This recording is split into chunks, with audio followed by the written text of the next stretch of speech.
Financial institutions are preying upon families and the elderly. The poor are simply being left to die.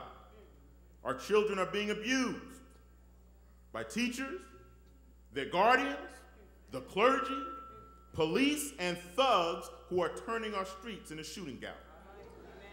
We have members of the military urinating on the corpses of those they have killed.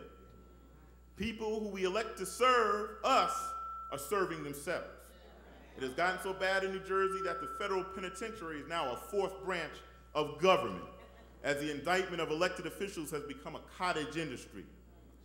Too many of us end up in the in crowd, in prison, in denial, or in the grave.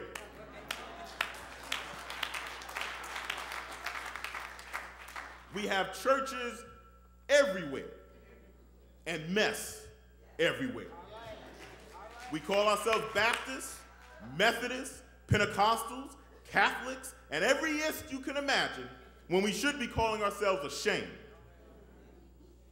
We're in a right now moment that requires a right now kind of faith.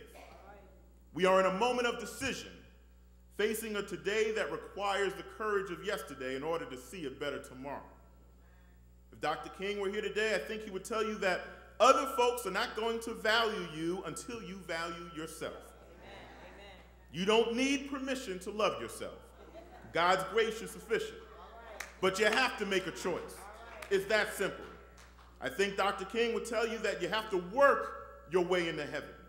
That amens are fine, but not sufficient. That titles are nice, but inadequate. That songs are beautiful, but music fades. That the collection plate has limited value and church attendance counts for little.